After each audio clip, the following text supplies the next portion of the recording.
Descubrir Irán es hacer un viaje en el tiempo a la época en la que Persia dominaba el mundo conocido.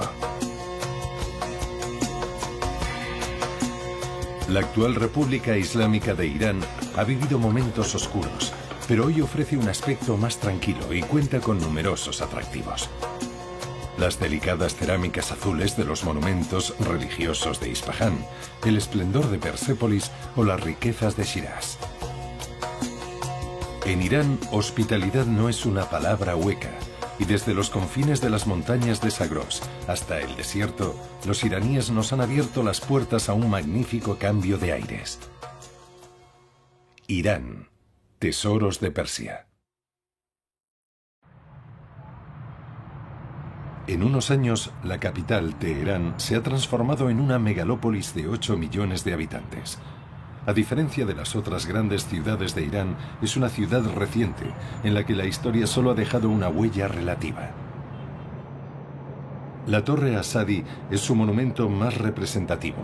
Data de 1971, mide 45 metros de altura y la recubren 25.000 placas de mármol de Isfahán.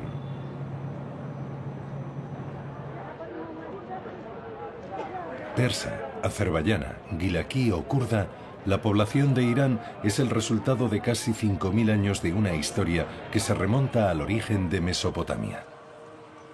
El Palacio de Golestán se encuentra en pleno centro histórico de Teherán. Originalmente fue construido por la dinastía Safavid en la ciudad histórica fortificada. En el siglo XIX, tras las obras de ampliación, el palacio fue elegido como residencia real y sede del poder por la familia dirigente Qajar.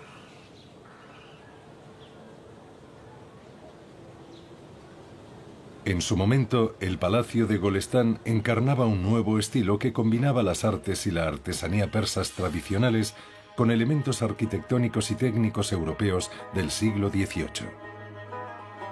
El Talar-e-Salam fue salón de recepciones antes de ser el Salón del Trono.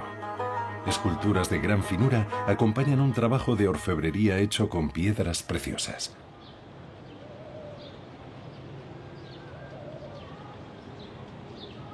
En los palacios iraníes, los jardines desempeñan un importante papel estético. Un poco más retirado está el Emarat Bagdir, uno de los edificios más antiguos del Palacio de Golestán. Se construyó en la época del Shah Fatali. Ha conocido varias modificaciones para utilizarse sobre todo en verano, por su ventilación inteligente y eficaz.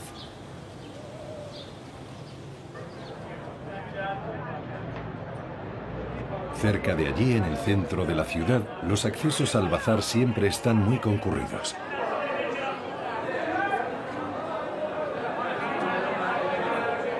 El bazar es un actor fundamental del comercio en Irán. Se estima que el 8% de la economía del país pasa por el bazar, que no es un simple mercado. Aquí los precios de las principales mercancías se determinan sobre la marcha. La ciudad ha crecido demasiado deprisa. Las infraestructuras no han podido seguir el ritmo y los atascos son monumentales. Nos dirigimos hacia el norte de la ciudad. El complejo cultural de Sadabad es sorprendente. Comprende varias residencias reales de verano de la dinastía Pahlaví. Tras la revolución, los lugares relacionados con las diferentes dinastías fueron despreciados. Hoy, como Teherán es una ciudad joven, los edificios como el Palacio Verde constituyen prácticamente el único patrimonio histórico existente. Son muy visitados por un público que se siente atraído por la opulencia de las residencias. El Palacio Melá fue ocupado por el Shah Mohammad Reza y la emperatriz Farah. Lo construyó su padre en 1937. Lo utilizaban como residencia de verano y organizaban recepciones en sus 10 salones. Un poco más abajo en la ciudad está el Palacio Niavarán, en el que el último Shah pasó más de 10 años de su reinado. Un estilo muy de los años 60, pero funcional, con magníficas alfombras asociadas a muebles de estilo europeo y con una manifiesta influencia napoleónica.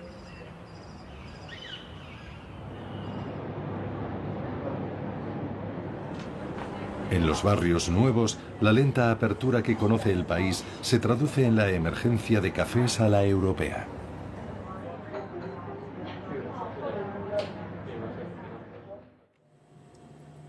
Teherán está a una altitud media de 1200 metros. La ciudad está rodeada de montañas y en invierno es cuando mejor se aprecia este paisaje. Uno de los destinos preferidos de sus habitantes es el monte Toshal, al que lleva un teleférico que parte de la capital.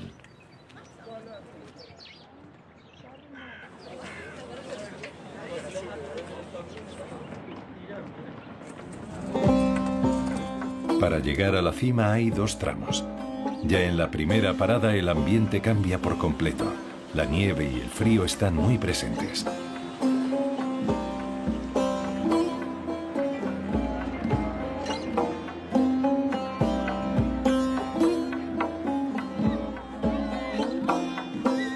Desde aquí, cuando las condiciones climáticas lo permiten, salen excursiones organizadas.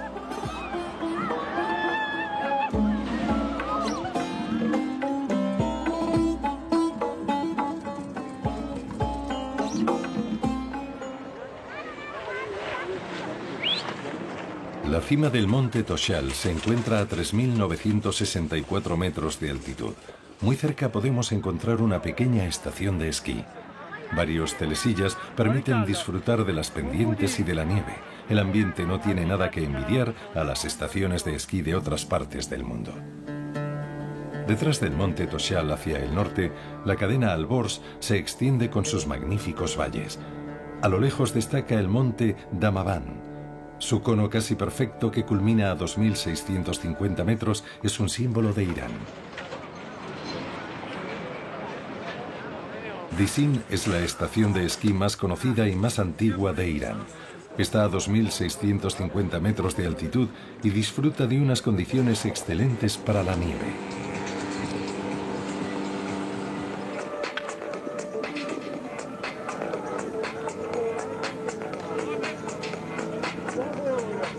Los habitantes de Teherán vienen a pasar el día. Los fines de semana, la estación está llena a rebosar.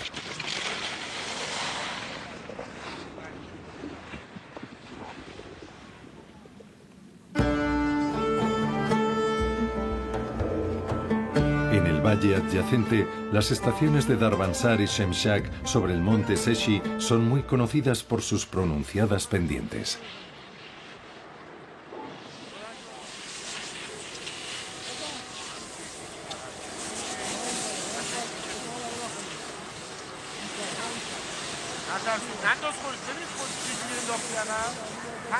Aquí también reina un ambiente tranquilo, alejado de las preocupaciones de la ciudad, que se encuentra a unas 2 horas de camino.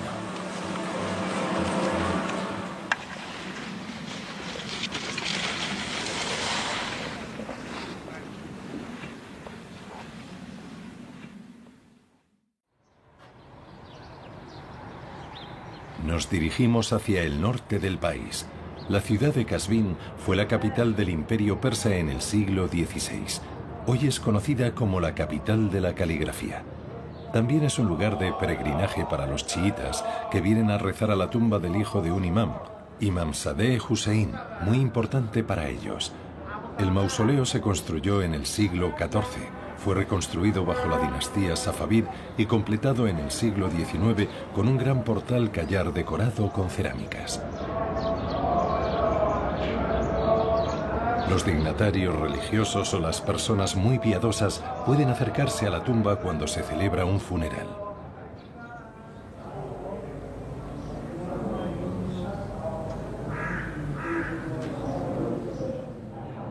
El cenotafio bajo la cúpula se encuentra en el centro de una sala decorada con mosaicos de espejos.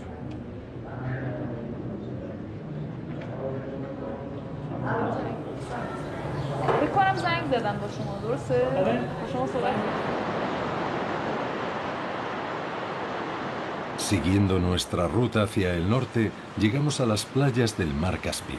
Se trata de una zona muy húmeda en la que no hay muchas horas de sol. La pesca está regulada por las autoridades. Este mes ya ha terminado y no se podrá pescar durante unas semanas. Todavía no ha comenzado la temporada turística, pero en el puerto de Ansali, el más importante de la costa norte, la actividad no cesa.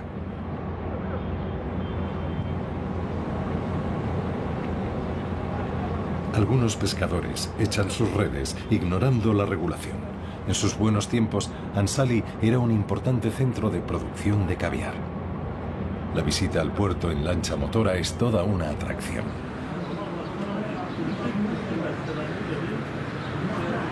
Al final de la jornada, el pueblo vecino de Funan está muy concurrido. La especialidad local es el kulush, una galleta de nueces y azúcar.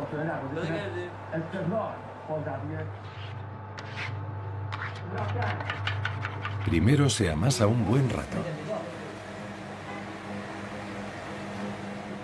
A continuación, se prepara la galleta añadiéndole la pasta de nueces.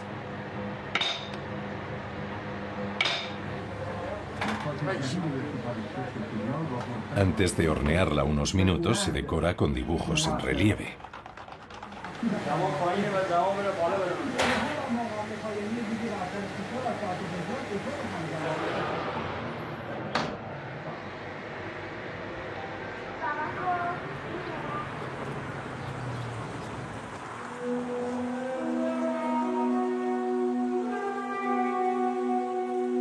La región de Gilan es el granero y el vergel del país.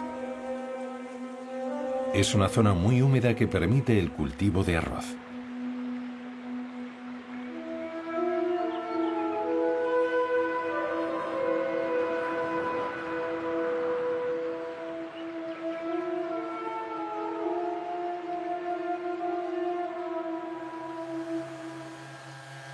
Un poco más lejos, en la llanura, nos encontramos con plantaciones de té.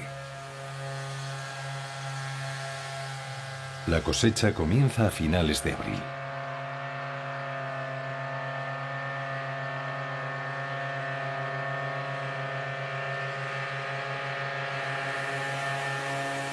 Hay que mantener la cadencia, aunque llueva, para conseguir un té negro muy rústico, con un aroma muy semejante al que se cultiva en Turquía.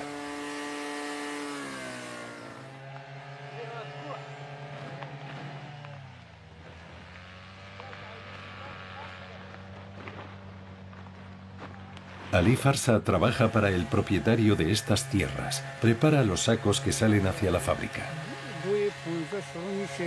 Normalmente la cosecha empieza a finales de abril. Estamos unos 20 días cosechando y luego paramos entre 3 semanas y un mes antes de hacer la última cosecha.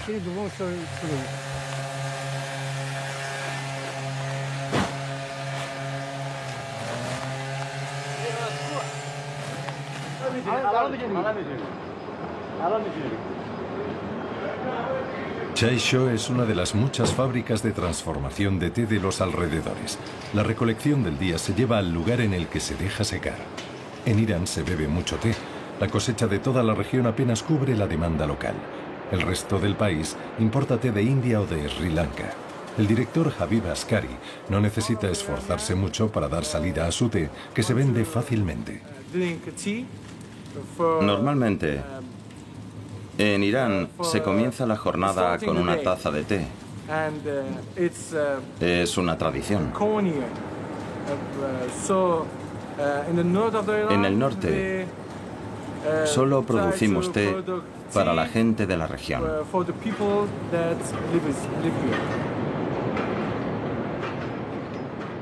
Dejamos la llanura para ascender a la cadena de Alborz, y en el ascenso encontramos pueblos característicos de la región de Gilan, como Masule.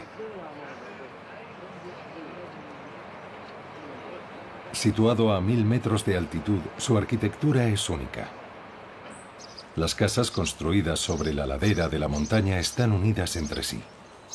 Los patios y tejados son espacios peatonales semejantes a las calles. El tejado de una casa sirve de patio a la casa que está situada encima.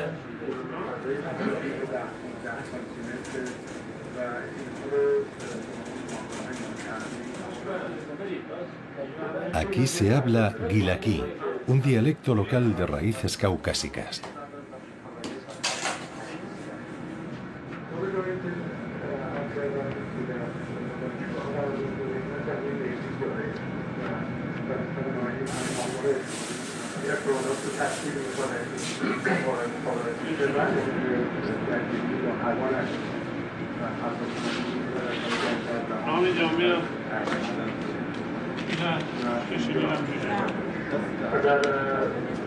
مثل تنور رو قبل گذاشتم دست نزده پایین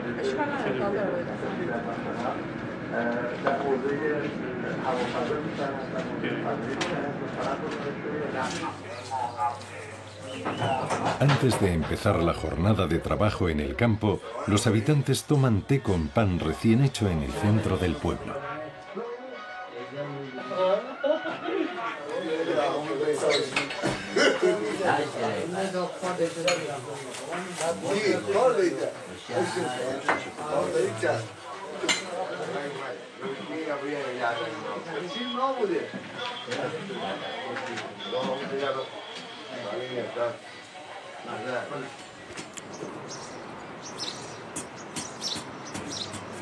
En el último censo que se hizo, se contabilizaron 550 habitantes y 180 familias. Pocas cosas han cambiado desde los orígenes del pueblo, que se remontan al siglo X. El herrero tiene mucha actividad. Se encarga de todos los aperos de labranza que se utilizan en el campo.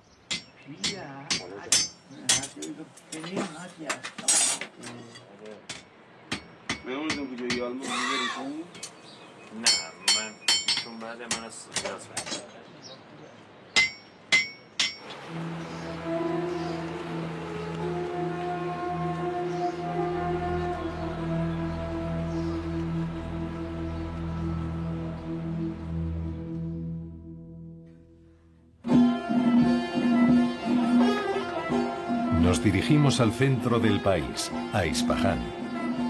Este puente presa lleva 3 siglos marcando el ritmo de la ciudad. Es el Cayú, el puente más famoso del país. Tiene 24 arcos y 132 metros de longitud. Entre los siglos XVI y XVIII, Isfahán, situada en el centro del país, fue la capital de los shahs. Es una etapa obligatoria y casi iniciática para todo el que viaje por Irán. Generaciones de poetas la han ensalzado denominándola la joya de la Persia musulmana. Estamos en la plaza del Imam Jomeini, conocida en otro tiempo como Plaza del Shah, una de las más grandes del mundo y sin duda una de las más hermosas. Es típico visitar en Calesa esta plaza en la que hace tiempo se jugaba al polo. Aquí se pueden admirar verdaderas joyas arquitectónicas como el Palacio de Ali Kapu, la mezquita del Shah o la mezquita del jeque Loft Allah.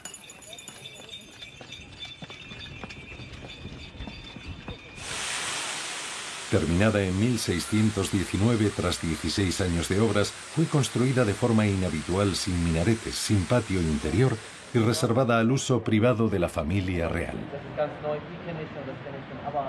Isfahán debe su esplendor arquitectónico al Shah Abbas I el Grande, que atrajo a su corte a los mejores arquitectos, artesanos, escultores y ceramistas, algunos procedentes de Europa, China e India. La cúpula es extraordinaria por la finura de su decoración y por los tonos pastel que van cambiando a medida que les va dando el sol.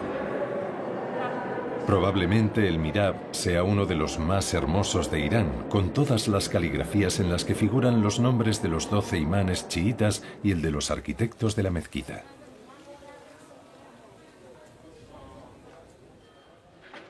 En Isfahán, hasta la puerta de acceso al bazar está cubierta con unos frescos magníficos. Protegido del calor gracias a sus calles abovedadas, el bazar es uno de los más originales de Irán. Cientos de puestos compiten para vender especias, joyas o alfombras. Cada pasillo tiene su especialidad y su ambiente.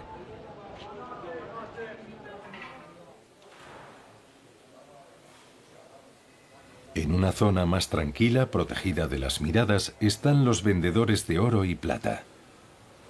Tienen joyas finamente labradas, imprescindibles en una boda. Contiguo al bazar encontramos el salón de té Asadegán, uno de los más atípicos de Isfahán, lleno de objetos antiguos que la familia Asadegán ha ido acumulando durante generaciones. Tanto es así que se ha convertido en un museo en el que se fuma narguilé. Esta forma de fumar tabaco aromatizado con una pipa de agua se inventó en Irán.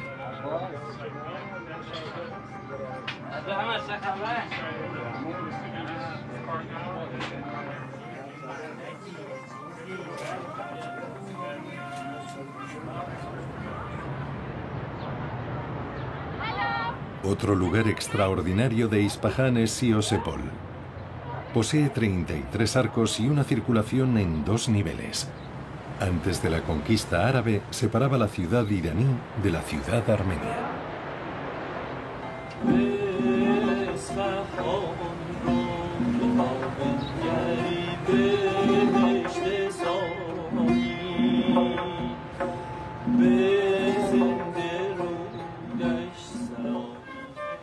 Al otro lado del puente encontramos a un maestro de la alfombra artística de Isfahán.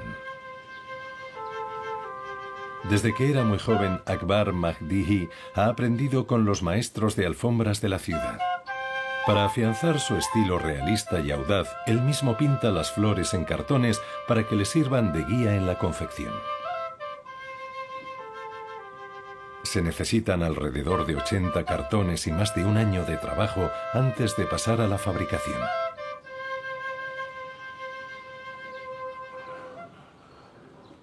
Amir, hijo de Akbar, supervisa la fabricación de una alfombra de 25 metros en uno de sus talleres.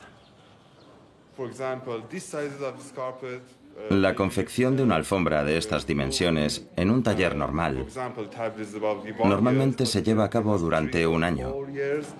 Nosotros podemos tardar entre 3 y 4, y eso que nuestros equipos de 10 personas trabajan a diario. Es un trabajo muy duro. Hay que tener una fe inquebrantable para llevar a cabo un proyecto como este. Movidos por el amor que sentimos hacia este arte, es la única forma de conseguirlo.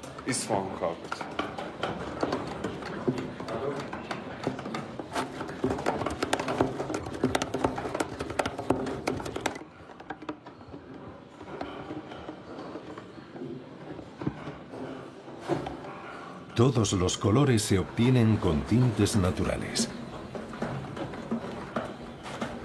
Los dibujos de Akbar sirven de referencia.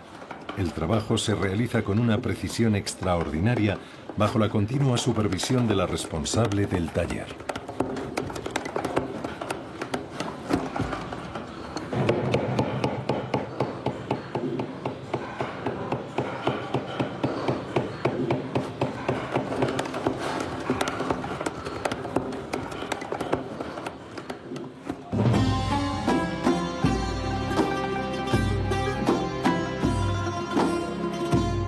El resultado está a la altura del esfuerzo realizado.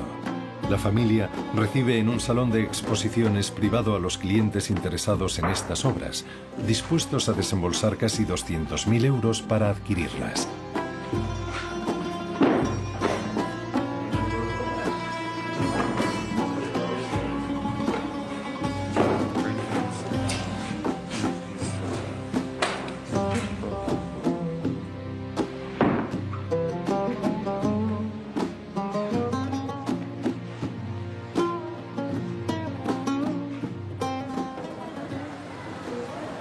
Regresamos a la plaza de Nagueyahan. La mezquita de Jame Abbasi es una obra de arte de la arquitectura persa. La entrada nos da la bienvenida con 7 matices de azul que se encuentran en los mosaicos y la caligrafía. Cada espacio y cada nicho que hay por encima del arco de mármol se han trabajado de forma compleja. Cada uno posee su propia decoración.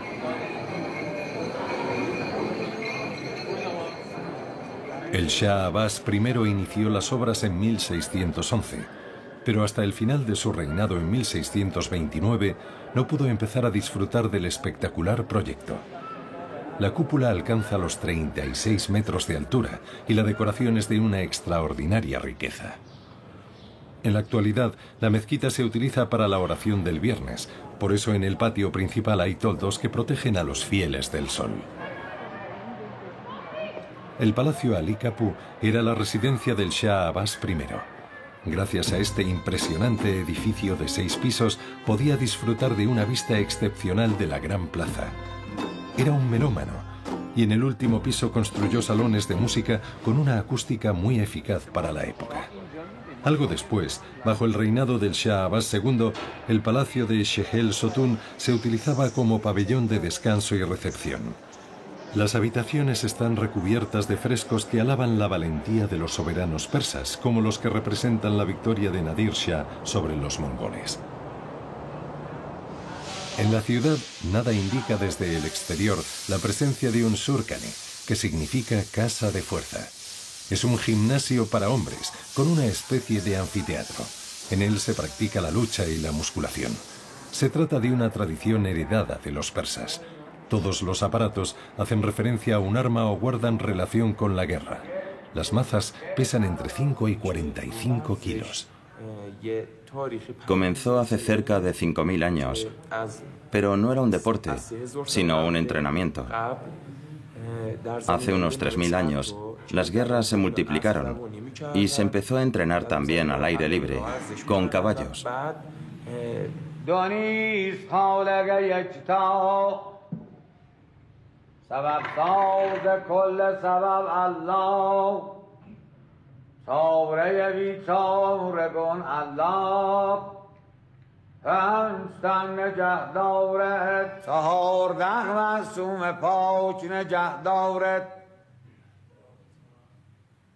نیمه کلام الله مزید دخیل دخیل.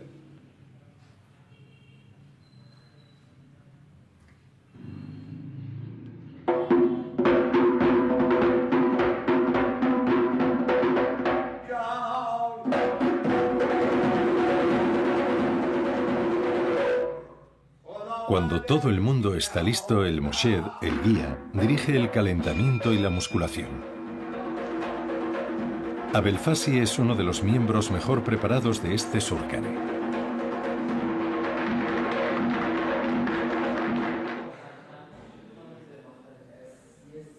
El Museo de la Música también acaba de abrir sus puertas. Es el resultado del enorme trabajo que ha realizado un grupo de aficionados. Han conseguido reunir más de 300 instrumentos tradicionales de la música persa, pertenecientes al patrimonio nacional o procedentes del folclore regional. Merad es un músico retirado. Es el primer museo privado de Irán dedicado a la música. Lo abrimos hace solo 5 meses, pero llevamos años reuniendo instrumentos. Lo hacemos por amor a la música, a nuestra cultura y a nuestros instrumentos.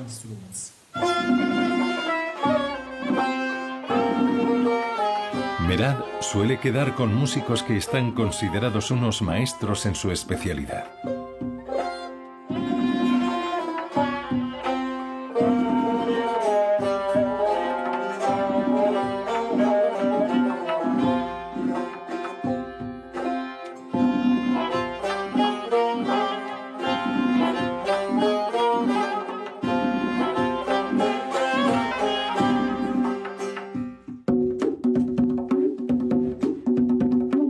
Javad es un virtuoso del tombak. Tiene una sensibilidad sorprendente.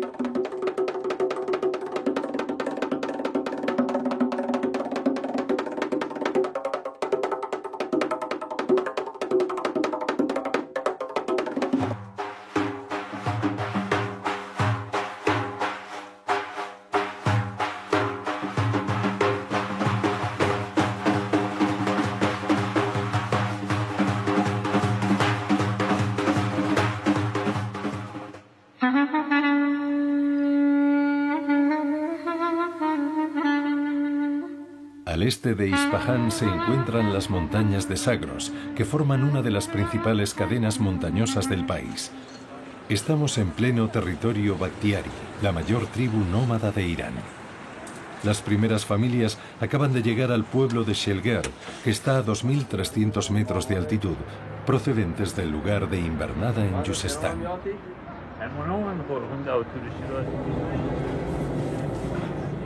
El panadero tiene que aumentar la producción.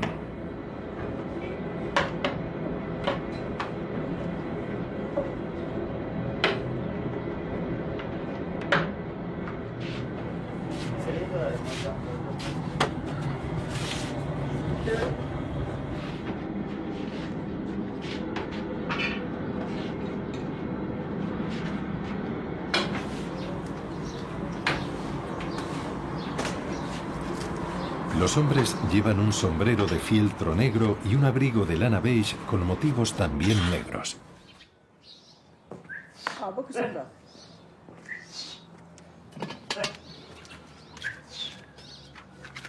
En la familia Faribors están preparando un obtorshi, una especialidad a base de frutos secos. Para preparar obtorshi, primero doramos unas cebollas. Después añadimos almendras, coco, uvas pasas, orejones y especias.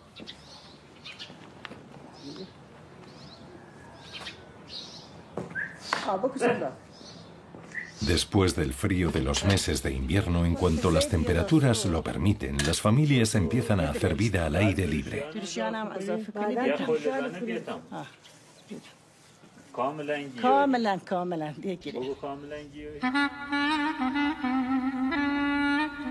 Los valles que frecuentan los Bakhtiaris son inmensos. Ellos se han instalado a los pies de un glaciar con su rebaño de 150 cabezas.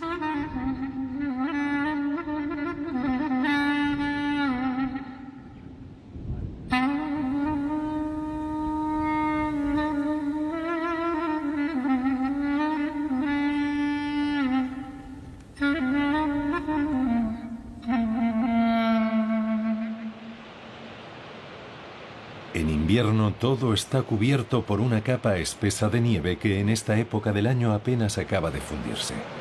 Aquí encontramos el nacimiento del río Kurán, uno de los más caudalosos de la zona.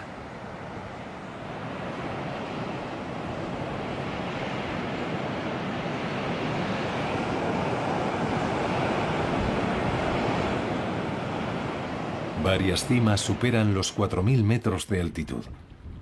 Las últimas nevadas todavía pueden verse. Más abajo, en el valle cercano a Shelger, una familia termina su periplo de varios cientos de kilómetros a toda marcha. Están a punto de llegar al punto elegido para la veranada. Todos sus bienes viajan a lomos de los caballos y de las mulas.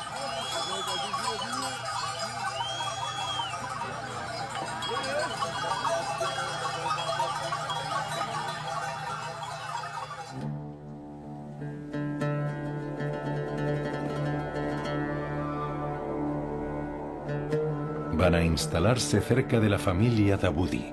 Una parte se ha sedentarizado en Shah-e-Khord, una aldea del valle. Es una forma de vida ancestral. El número disminuye cada año, ya sea por la presión del gobierno que siempre ha querido controlarlos o por el aumento paulatino del nivel de vida en Irán. Cada vez hay más niños escolarizados. Huelga decir que la vida aquí sin agua corriente y sin electricidad no es fácil. La ganadería sigue siendo la razón y el motor migratorio de estas sociedades tribales tan jerarquizadas. Las tortas de trigo acompañan al té por la mañana y constituyen la base de la comida de todo el día. Por la mañana la familia enrolla las alfombras que utiliza para dormir y las coloca a los lados, dejando espacio libre para poder recibir a los invitados.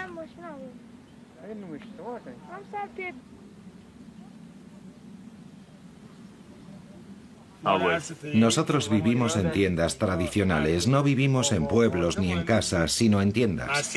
Para trasladarnos necesitamos una semana, antes necesitábamos por lo menos 2.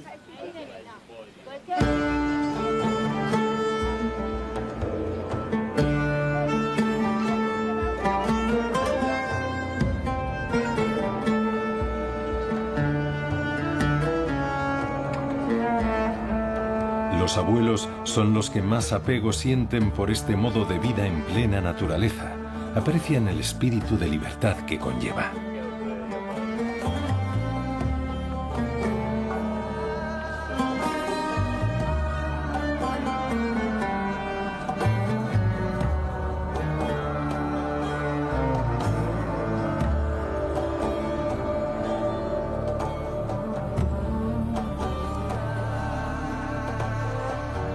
los valles que rodean el Sarku, de 4.500 metros de altitud, hay pastos abundantes para el ganado y gran cantidad de agua procedente del deshielo. Agua que sirvió de inspiración a los pioneros de las presas hidroeléctricas en Irán, como esta, que fue construida hace 60 años.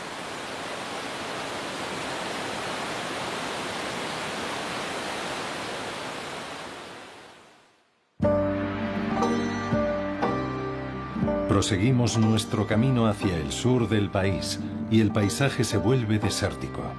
La ciudad de Meibod tiene más de 1800 años. Su centro histórico, construido con tierra, sigue resistiendo hoy en día a los vientos del desierto.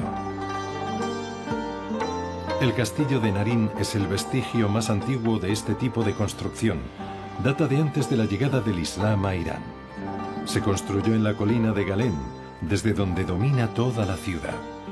Los historiadores están divididos.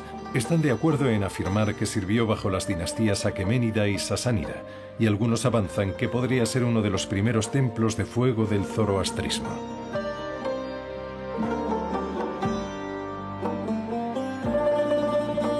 A su alrededor hay ruinas de viviendas de tierra que los habitantes han ido abandonando progresivamente para marcharse a unos edificios más modernos.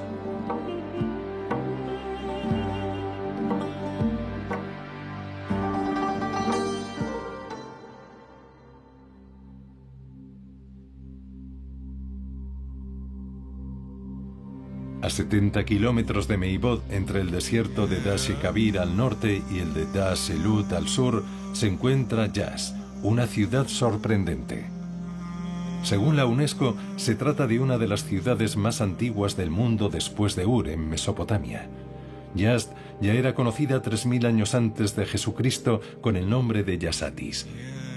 Con unos minaretes de casi 50 metros, la mezquita de Yamé posee una de las entradas más impresionantes de Irán. Se cree que fue construida en el siglo XV sobre las ruinas de una mezquita del siglo XII, que a su vez estaba sobre un templo del fuego. Es uno de los ejemplos más bellos del estilo Asari. Los mosaicos están finamente trabajados. Algunos son de temas florales. Parece ser que para mostrar cómo es el paraíso.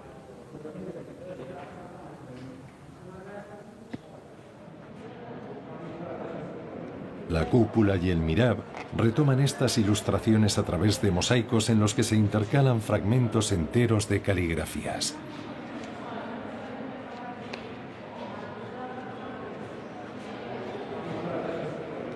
La mezquita sigue estando activa. Está considerada como la gran mezquita de Yazd. En el casco antiguo en torno a la plaza de Farodán, todas las paredes son de adobe. Los tejados están llenos de chimeneas de ventilación, los bagdirs, que captan el viento y las corrientes de aire, climatizando así de forma natural las habitaciones de las casas. Como la casa Laría, construida en el siglo XIII. Esta vivienda perteneció a unos ricos mercaderes.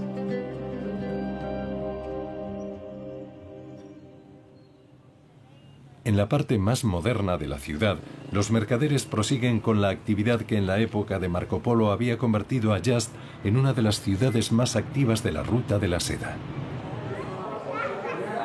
Ag Khalife Ali Rabbar es la pastelería más popular de la ciudad por sus baklava.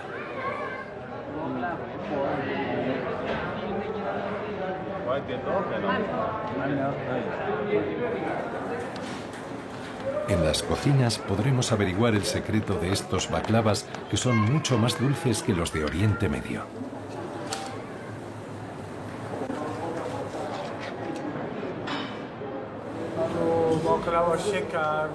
El baklava lleva pistachos, agua de rosas, aceite, azúcar, cardamomo y, por supuesto, almendras.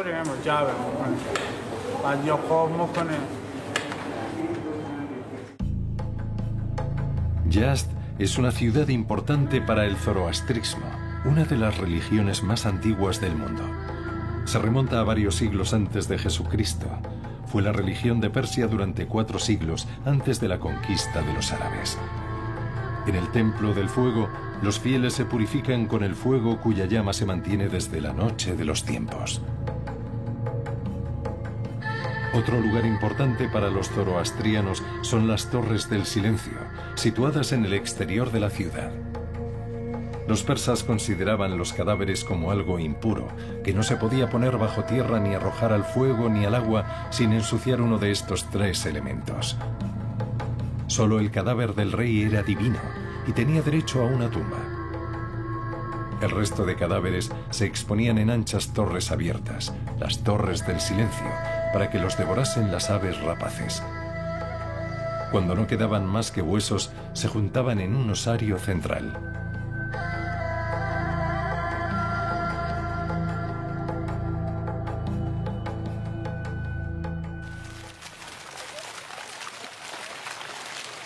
La presencia del desierto no ha impedido que Yazd tenga un ingenioso sistema de regadío y hermosos jardines como el de Daulad Abad. De camino a Shiraz, hacia el oeste, es costumbre efectuar varios saltos simbólicos en el camino, como el de Abarcó, para ver un ciprés de casi 4.500 años venerado por los zoroastrianos, o en Pasargada, para ver la tumba de Ciro II, que nos lleva hasta el año 559 a.C., cuando fundó el imperio aqueménida. Nakhche-Rostam es otro lugar impresionante. Contiene 4 tumbas reales aqueménidas, rupestres, cruciformes, con inmensos bajorrelieves. Una de ellas, según las inscripciones que presenta, sería la tumba de Darío I.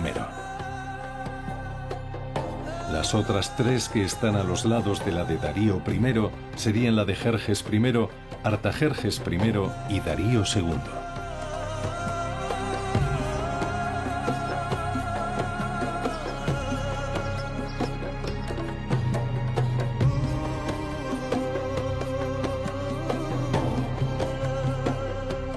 Darío descansa a unos kilómetros de su obra maestra, Persépolis.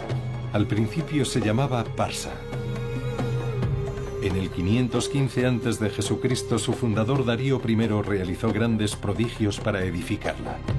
13 hectáreas sobre las que se sucedían los palacios, las salas llenas de maderas preciosas, paredes recubiertas de oro, mármol, piedras preciosas. Durante 200 años, los sucesivos soberanos celebraban su reinado sobre un imperio que se extendía del Tigris al Nilo, incluso desde el Indo hasta Etiopía, cuando estaba en todo su apogeo.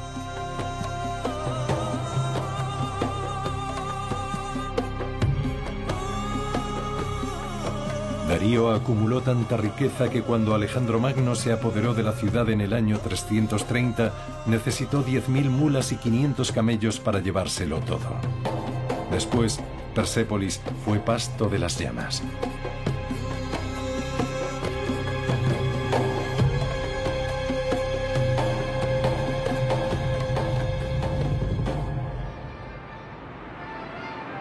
Capital efímera de la dinastía Sen en el siglo XVIII, Shiraz es otro oasis de vegetación y cultura al sur del país. Le debe su fama de centro literario de Persia a los poetas como Hafez, que vivió en el siglo XIV. Todavía hoy sigue siendo el poeta más venerado del país. La gente acude a su tumba de mármol para recitar algunos versos del Diván, su obra monumental.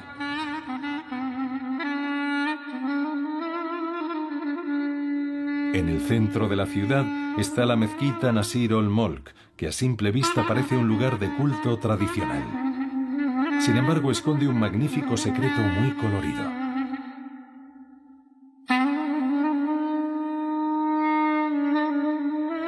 Una sala de oraciones totalmente iluminada con vidrieras que resaltan las bóvedas y la decoración de la habitación, con los primeros rayos de sol de la mañana.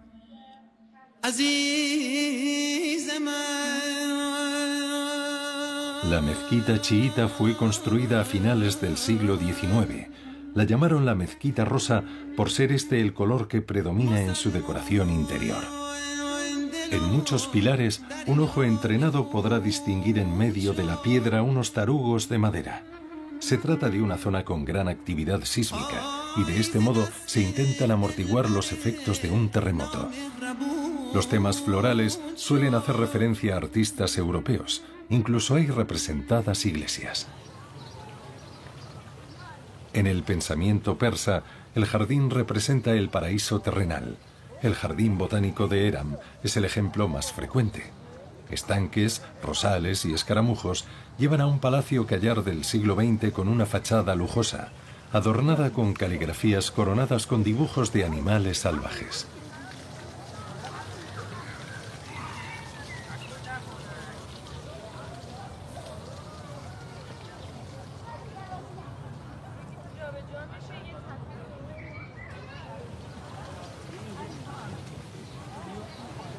Pero Shiraz no solo vive pensando en el pasado. Unas casas magníficas han tomado el relevo a las antiguas viviendas de los comerciantes.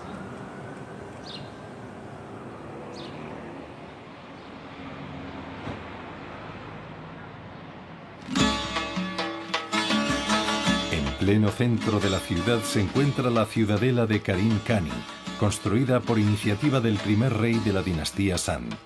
El soberano esperaba poder rivalizar con el esplendor de Isfahán. De hecho, en 1766, Karim Khani confió a algunos de los mejores arquitectos del país la realización de las obras, que duraron unos años. La ciudadela se convirtió en uno de los palacios reales de los soberanos Sands, hasta que el primer soberano Pahlaví, Reza Shah, la transformó en prisión. En el centro del castillo, Gholam Ali continúa con la tradición de la marquetería tan de moda en aquella época. Posee el título de doctor en este arte, que exige mucha precisión y paciencia. Antiguamente, estas piezas se utilizaban para servir en las recepciones. Hoy se consideran obras de arte y están mucho más valoradas. El hammam es el lugar más íntimo de un palacio y suele ser muy hermoso.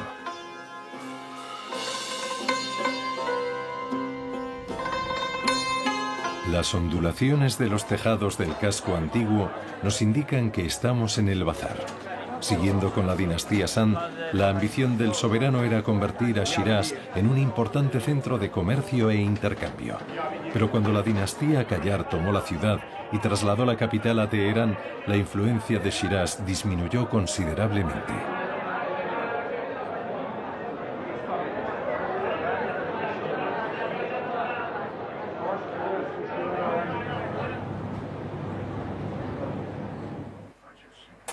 En un ligero segundo plano del bazar encontramos unos minúsculos puestos en donde los orfebres trabajan el oro y la plata, contribuyendo a mantener vivo este arte.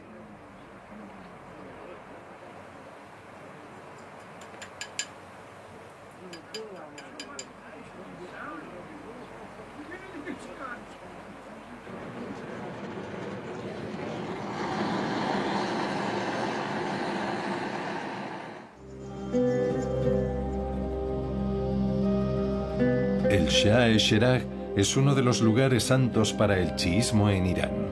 Es a la vez un mausoleo y una mezquita enorme.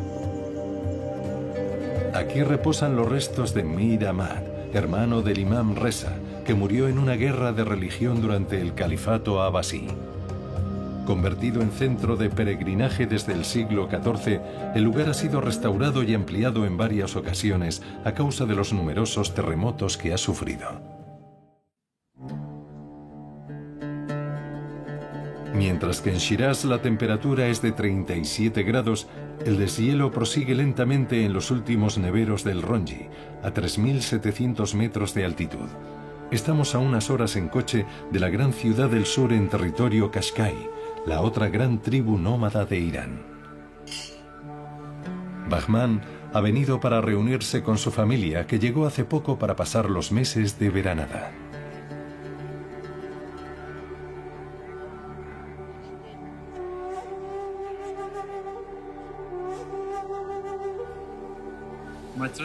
Pertenezco a la tribu Qashqai. Mi familia vive 6 meses al año en invernada y otros 6 meses en veranada. Y para cada una de ellas tiene que recorrer 700 kilómetros a pie. Entre nosotros hablamos turco y vivimos a los pies de una montaña que se llama Ronji. Hay unas 25 familias en este sector La mía posee unas 200 cabras y corderos. Deben saber que para los nómadas, los caballos y los fusiles son unas posesiones muy importantes. A medida que el calor empiece a instalarse, los hombres conducirán el ganado a lugares cada vez más altos, en donde las reservas parecen inagotables. El padre de Bahman no se cansa de contar a los visitantes el largo periplo que ha realizado franqueando desfiladeros y largos valles. Para celebrar el asentamiento, le ha pedido a su hijo que busque una cabra para la comida.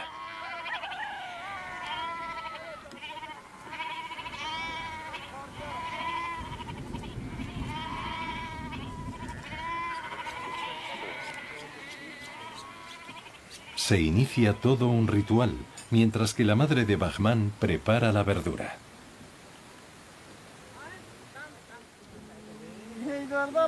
Entre ellos hablan turco, y su canto posee unos sonidos muy poco habituales en el sur de Irán.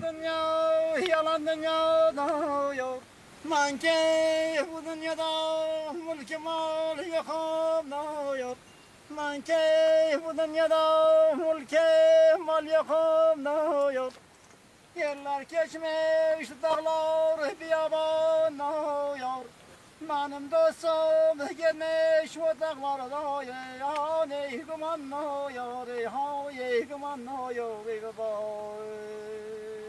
Dinin aney boynuna menne duna yo khud me hale hoyno hayno hale hoyno me hale hoyno hayno hale hoyno me hale hoyno hayno hale hoyno Hay no, hay, hay, hay.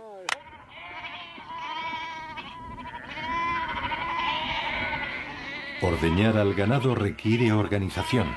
Hay que reunir a los animales y seleccionarlos.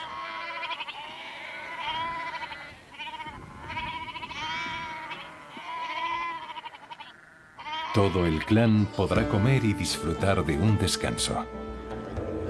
Nuestro viaje termina aquí, en el sur de Irán, un país que todavía guarda muchos tesoros por desvelar.